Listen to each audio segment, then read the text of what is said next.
Saudações pessoal, aqui fala Jair Vondo, criador da página e do grupo Eletromecaface G. Hoje estamos aqui mais uma vez para partilhar com vocês um tema que acreditamos ser de caráter importante para você que está nos acompanhando neste momento o nosso vídeo. Mas antes de falarmos deste tema, vale lembrar que há dias atrás fizemos a postagem de um dispositivo onde na descrição nós pedimos para que deixassem nos comentários o nome deste dispositivo e qual a sua função, e de modo que viéssemos a falar num dia muito próximo sobre a função e a importância desse dispositivo. Por isso estamos aqui hoje para falarmos sobre este dispositivo. Agora, para entrarmos no tema propriamente dito, primeiramente quero partilhar com vocês aqui uma situação que vai nos ajudar a entender a importância deste dispositivo.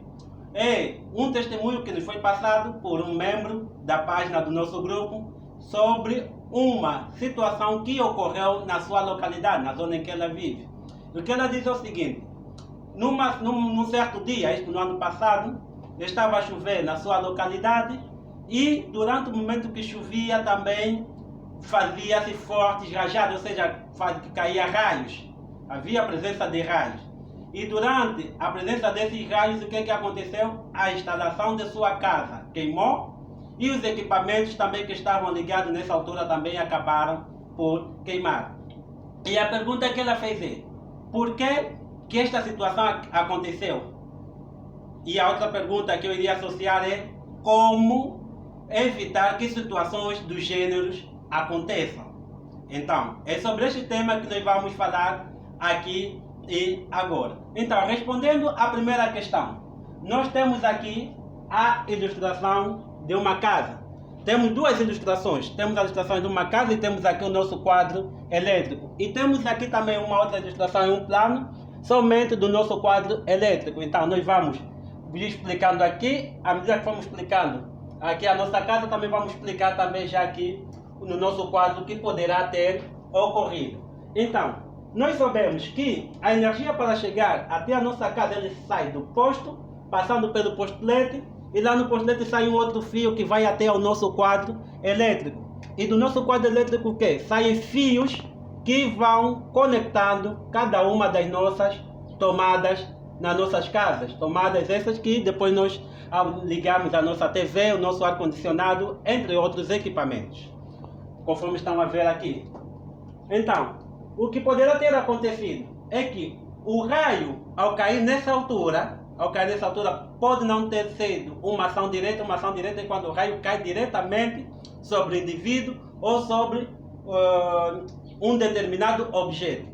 Talvez não seja uma ação indireta, é quando o raio cai não cai diretamente sobre este equipamento, mas o raio de ação provocado por este raio, o raio de ação provocado por este raio afeta todo um conjunto de equipamentos que estiverem no seu interior, ou seja, dentro do seu raio de ação. Então, sabemos que o raio, ele produz corrente muito elevada. Fizemos um pause aqui para pedir-vos que deixem nos comentários qual poderá ser a corrente máxima que um raio pode produzir. Então, voltando, como é uma corrente muito elevada, o que é que vai acontecer? Estes fios que temos aqui no nosso posto, a corrente vai circular, esse excesso de corrente vai circular pelos nossos fios, passando pelo posto LED até ao nosso quadro elétrico. O mesmo que acontece também aqui. O nosso cabo que vem de fora entra no quadro elétrico e o nosso cabo neutro vai na barra de neutro do nosso quadro.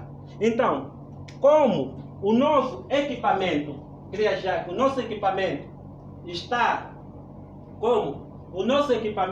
estão ligados, o que é que vai acontecer?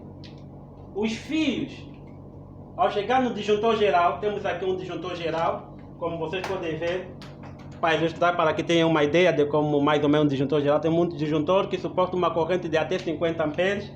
E temos também aqui um disjuntor parcial, ou seja, no nosso quadro nós temos a representação do disjuntor geral e o disjuntor parcial, e eles ficam ligados desta maneira, conforme vocês podem ver, ok? Então, conforme dissemos, aqui na nossa representação, o fio sai e vai ligando cada um das tomadas que estão associadas aos nossos equipamentos. É o mesmo que acontece aqui, o fio sai do disjuntor geral e vai conectado até os disjuntores parciais e depois vai a nossa tomada, as tomadas em que estão associados cada um destes equipamentos. O mesmo acontece também com o fio neutro, conforme vocês podem ver aqui. Então, o que é que poderá ter acontecido? Já dissemos, a corrente ao circular por este fio, como é uma corrente em excesso, tudo que estiver conectado a esta rede, se vocês verem todo esse fio até a tomada, é uma rede elétrica. Tudo que estiver conectado a esta rede vai queimar. Se nós tivermos, nesta altura, a televisão ligada, a rede da televisão vai queimar. Então, conforme nós fizemos, está aqui ligado, ligamos a televisão, ligamos o congelador, está refrigerado. Então, tudo que estiver ligado vai queimar. Agora, como evitar isso? E essa é a segunda questão. Primeiro dizer que situações naturais não temos como evitar. Nós não podemos evitar uma chuva, não podemos evitar com que caia um raio. Mas podemos nos proteger contra estes eventos. Uma das formas de nos protegermos, conforme já diziam nossos pais, é quando está a chover na presença de raios, o que temos de fazer é desligar todos os equipamentos da tomada. Mas nos dias de hoje, já é possível nós mantermos estes equipamentos ligados na tomada e ao mesmo tempo protegidos desse raio. Mas como é que isso é possível? Isso é possível com este elemento, esses dispositivos que temos cá em mão. Conforme vocês podem ver, e esse é o mesmo dispositivo que nós postamos na nossa última publicação. O nome desse dispositivo é dispositivo de proteção contra surtos, ou simplesmente DPS. Este é o nosso tema. Afinal, o que é um DPS? DPS é um dispositivo de proteção que protege uma instalação elétrica ou os equipamentos contra distúrbios ou inconvenientes elétricos. Mas quais são esses distúrbios elétricos? Distúrbios elétricos já falamos. O raio, ao cair, a situação que ele criar nessa linha é um distúrbio elétrico. O outro distúrbio elétrico é, por exemplo, que nós já sabemos, causados pelo homem. Esse que apresentado aqui é um distúrbio causado por uma causa natural. Causado pelo homem é aquele que nós temos, por exemplo, quando o homem, um indivíduo, sobe lá no posto enquanto você está assistindo a sua TV e a ver o seu jogo. Ele sobe no posto e sem querer, só assustamos, a sua televisão queimou, o seu rádio queimou, seu aparelho queimou. Por quê? Porque esteve um homem a mexer, a subir no poste e a brincar, não sei o que ele estava a fazer, e criou esse distúrbio na sua rede. Então, agora, como nos proteger disso? Já falamos, o DPS. E agora, o DPS, a função dele é de proteger contra esse distúrbio. Nessa representação que nós temos aqui sem o DPS, e acontecendo esse distúrbio, os equipamentos queimam, já aprendemos. Agora, com a instalação de um DPS, se vocês podem ver aqui, DPS, nós fizemos uma representação aqui de dois DPS, conforme vocês podem ver. Então, o que é que acontece? O nosso fio, antes de chegar aos nossos disjuntores parciais, ele passa primeiro pelo nosso DPS, só assim é que vai para os nossos disjuntores parciais. O mesmo acontece com quem? Com o nosso neutro. O nosso neutro, antes de vir diretamente para as nossas instalações, o que é que ele passa? Passa primeiramente, ele passa pelo nosso, desculpa aí, passa pelo nosso DPS.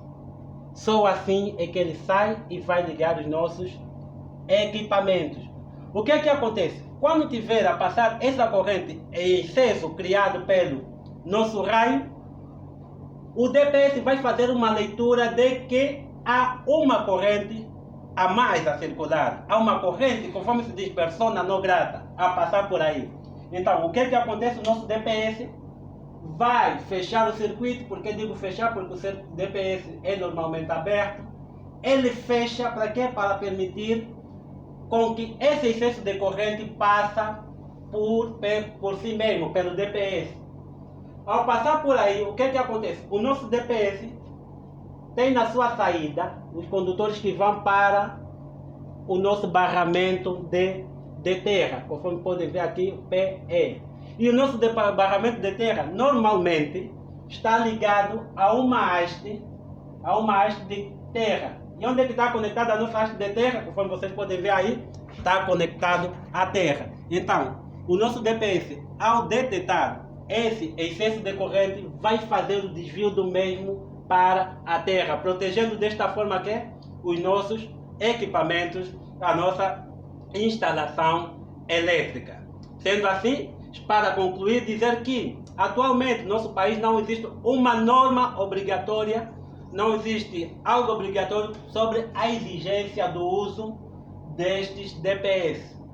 Mas existem outras normas, como é o caso da NBR 5410, e acompanhado da sua legislação, que faz menção ao uso obrigatório da DPS. Se vocês quiserem investigar um pouco mais sobre a nossa norma angolana, temos a NA 33/2014, mas ele fala somente do dispositivo de proteção contra a descarga atmosférica e se foca principalmente aos nossos para-raios, nada a falar sobre o nosso DPS.